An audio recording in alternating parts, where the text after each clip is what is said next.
You know, I've always believed that Christmas is about more than just the gifts under the tree. It's about family, tradition, and those moments that stick with you long after the wrapping paper is thrown away. But this past Christmas, well, it taught me something I never expected to learn at 73 years old. My name is Margaret, and I want to tell you about what happened during our family Christmas gathering last year. It's a story that still makes my heart race when I think about it, and I promise you, by the end of this, you'll understand why some gifts are worth more than their weight in gold. I'd been preparing for weeks. You see, my granddaughter Emma was turning 16 in January, and I wanted to give her something special for Christmas. Not just any gift, mind you, but something that would show her how much she meant to me. Emma had always been, well, let's just say she was going through that phase that teenagers go through. You know the one, where everything their grandparents do is embarrassing, and designer brands mean more than handmade love. The house was buzzing with activity that Christmas morning. My son David and his wife Sarah had arrived early with Emma and her younger brother Jake. The smell of cinnamon rolls filled the air, mixing with the pine scent from our 12-foot Christmas tree that my late husband George and I had picked out together for 47 years. This was my second Christmas without him, and I was determined to make it special. I remember standing in my kitchen watching Emma through the doorway as she sat on the couch, completely absorbed in her phone. Her perfectly straightened blonde hair fell like a curtain around her face, and she wore this expensive sweater that I knew cost more than I spent on groceries in a month. She barely looked up when Jake excitedly showed her his new video game, just gave him this dismissive little wave. "Mom, do you need help with anything?" Sarah asked, walking into the kitchen with an armload of dishes. "Oh no, dear. I've got everything under control," I replied, but my eyes kept drifting to that small, carefully wrapped box sitting under the tree. It wasn't much to look at, just simple brown paper with a red ribbon I'd saved from last year. But inside was something that had taken me months to prepare. You see, what Emma didn't know was that I'd been working on her gift since her 15th birthday. Every week I'd been setting aside $20 from my Social Security check. $20 might not sound like much to you, but when you're living on a fixed income, that's choosing generic cereal over name brand. That's walking to the store instead of driving. That's saying no to little luxuries so you can save for something bigger. But this wasn't just about money. Oh no, this was about something much more valuable than that. "All right, everyone, time for presents," David announced, clapping his hands together with that same enthusiasm he'd had as a child. Even at 45, my son still got excited about Christmas morning. We all gathered around the tree, and I settled into my favorite armchair, the one George used to tease me about because it was older than dirt, but molded perfectly to my body. Jake immediately dove for the biggest box, tearing through the wrapping paper with the fury of a tornado. Emma, meanwhile, delicately selected a perfectly wrapped present from her parents, her manicured nails carefully peeling back the tape. "Oh my God, Mom, you didn't!" Emma squealed, pulling out the latest iPhone. "This is literally the best thing ever!" I watched as she immediately started setting it up, her old phone already forgotten on the coffee table. Sarah beamed with pride, and David was recording everything on his phone, as if Emma's reaction was the most important thing in the world. "Emma, honey, why don't you open Grandma's gift next?" I suggested, my voice carrying that hopeful tone that grandmothers everywhere know too well. Emma looked up from her new phone, and I saw her eyes dart to my simple brown package. For just a moment, something flickered across her face. Was it disappointment? Dread? She quickly masked it with a smile that didn't quite reach her eyes. "Oh, sure, Grandma," she said, reaching for the small box. The room fell quiet, except for the soft crackle of the fireplace and the gentle hum of Christmas music playing in the background. I held my breath as she carefully untied the ribbon. My heart was pounding so hard, I was sure everyone could hear it. This was it, the moment I'd been planning for months. She opened the box, and I watched her face carefully. Inside was a simple silver locket. Nothing fancy, nothing that would impress her friends at school. It was old, probably from the 1960s, with a small engraving of a rose on the front. I'd found it at an estate sale and had it polished until it gleamed. Emma lifted it out, and I saw her trying to hide her reaction. But I knew that look. I'd seen it on her face when she was 8, and I'd given her a handmade scarf instead of the expensive doll she'd wanted. "It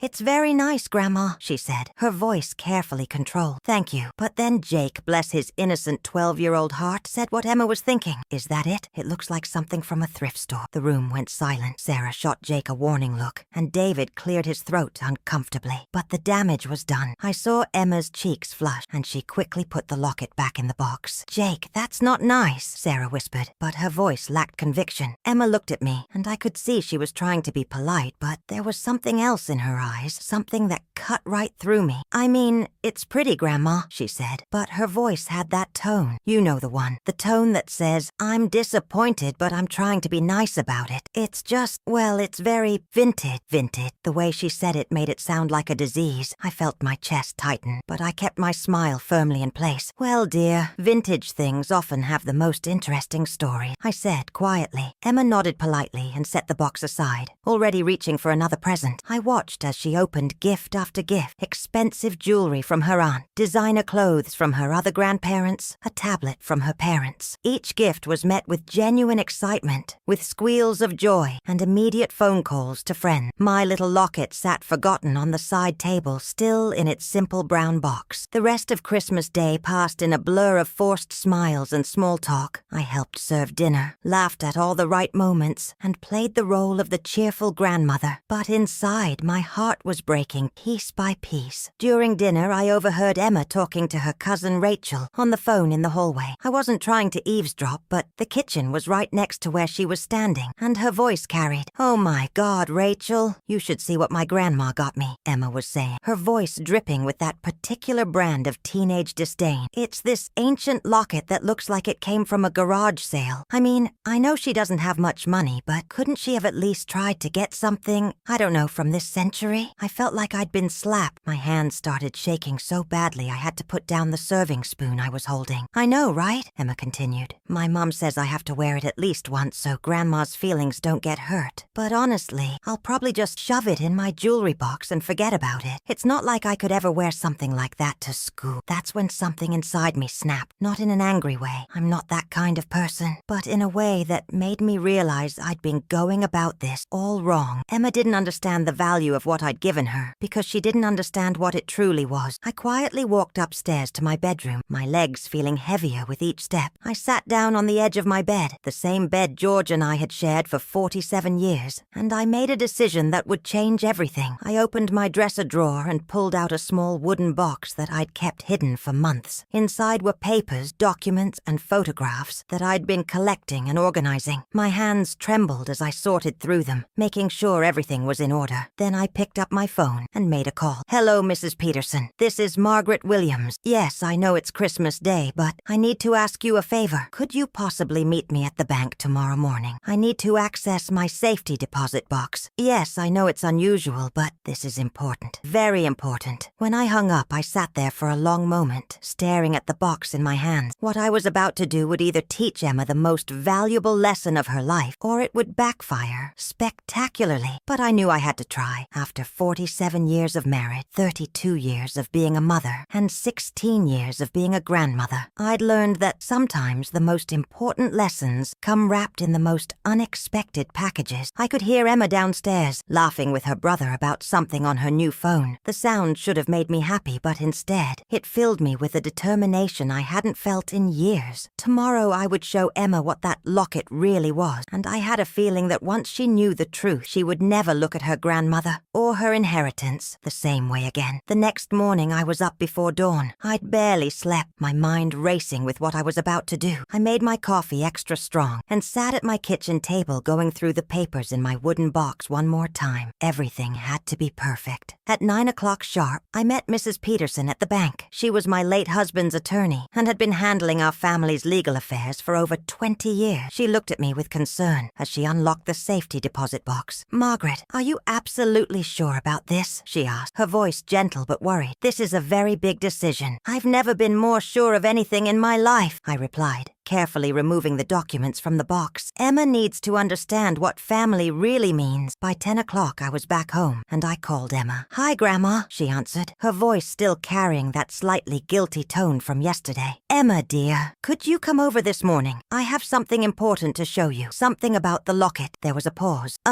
Okay, Grandma. Is everything all right?" "Everything's fine, sweetheart, but this is something that can't wait." An hour later, Emma knocked on my door. She was wearing jeans and a hoodie, her hair pulled back in a messy bun. She looked young and vulnerable, and for a moment I almost changed my mind. Almost. "Come in, dear. Sit down." She settled onto my couch, and I noticed she was fidgeting with her phone. "Grandma, about yesterday, I'm sorry if I seemed ungrateful. The locket is really pretty, and Emma," I interrupted gently, "do you know what that locket is?" She looked confused. "It's a locket? An old one?" I opened my wooden box and pulled out the first document. "This locket belonged to your great-great-grandmother, Eleanor Williams. She wore it on the day she married your great-great-grandfather in 1923. Emma's eyes widened slightly, but she didn't say anything. I continued, pulling out more papers. "Eleanor was 16 when she got married. The same age you'll be next month. She and her husband started with nothing. Absolutely nothing. But they worked hard, saved every penny, and eventually bought a small farm in Iowa." I could see Emma was starting to pay attention now, her phone forgotten in her lap. "The farm did well, Emma. Very well. Eleanor and her husband had 3 children, including your great-grandfather William. And when Eleanor died in 1987, she left that farm to William. Do you know what happened to that farm?" Emma shook her head. "William sold it to a development company in 1995. They built a shopping mall on it. A very successful shopping mall." I pulled out another document. "This is a copy of the deed and the sale agreement. The farm sold for $2.3 million.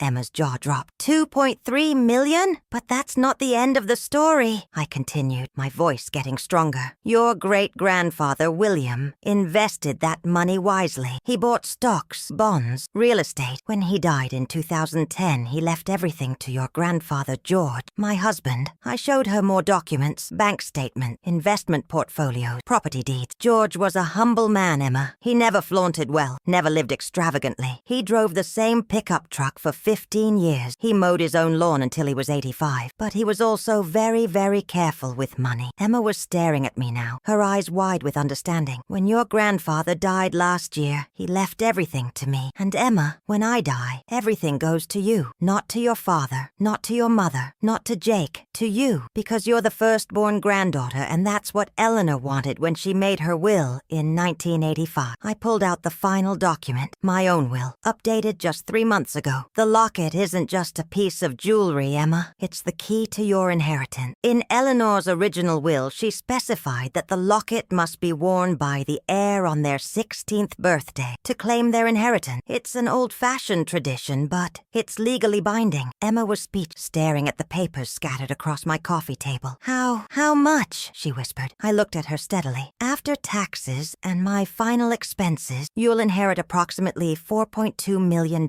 But only if you wear Eleanor's locket on your 16th birthday, and only if you understand what it represents." The room was so quiet I could hear the grandfather clock ticking in the hallway. "Emma, that ancient locket from a garage sale is worth more than every gift you received yesterday combined. But more importantly, it represents 5 generations of women who worked hard, saved every penny, and sacrificed so that their children and grandchildren could have better lives." Emma finally found her voice. "Grandma, I had no idea. I'm so sorry. I feel terrible about what I said." "I know you do, sweetheart, but this isn't about making you feel bad. This is about teaching you something important." I reached over and took Emma's hands in mine. They were shaking. "Emma, I need you to understand something. Money doesn't make you rich. Character does. Your great-great-grandmother, Eleanor, wore this locket every day of her married life, even when she was working in the fields, even when she was scrubbing floors to make ends meet. She never took it off because it reminded her of what she was working for, her family's future." Emma was crying now, tears streaming down her face. "I'm so sorry, Grandma. I'm so ashamed of how I acted." "Don't be ashamed, sweetheart. You're 16. You're supposed to make mistakes and learn from them. That's what growing up is." I stood up and walked to the window, looking out at the garden George and I had planted together. "You know, Emma, I could have given you a check yesterday. I could have told you about the inheritance and watched you jump for joy, but that wouldn't have taught you anything about the value of what you're receiving. I turned back to her. This inheritance isn't just money, Emma. It's responsibility. It's the weight of 5 generations of hopes and dreams. It's the knowledge that everything you have was earned through hard work, sacrifice, and love. Emma wiped her eyes and picked up the locket, holding it carefully in her palm. Tell me about Eleanor, Grandma. Tell me about all of them. And I did. For the next 2 hours, I told her about Eleanor, who learned to read at 30 so she could help her children with their homework. About William, who worked 3 jobs during the Depression to keep his family fed. About George, who served in Korea and came home to build a life with his bare hands. They were all ordinary people, Emma. They weren't celebrities or tech billionaires or lottery winners. They were farmers and teachers and factory workers. But they understood something that our world has forgotten, that the most valuable things in life aren't things at all. Emma carefully fastened the locket around her neck. How does it look? It looks like it belongs there, I said. And I meant it. But Emma, there's one more thing. This inheritance comes with conditions. She looked nervous. What kind of conditions? You can't touch the money until you're 25. Until then, it will sit in a trust, earning interest. You can use it for education, for starting a business, for buying your first home. But you can't spend it on clothes or cars or vacations. Emma nodded. That's fair. And you have to promise me something else. When you have a daughter of your own someday, you'll tell her this story. You'll make sure she understands where she comes from and what her family sacrificed for her. I promise, Grandma. As Emma was getting ready to leave, she hugged me tighter than she had in years. Grandma, I love you, and I'm sorry it took me so long to understand. I love you too, sweetheart. And Emma, next Christmas, don't expect any expensive gifts from me. I'll probably give you a handmade scarf or some homemade cookie. Emma laughed, and it was the first genuine laugh I'd heard from her in months. I'll treasure whatever you give me, Grandma.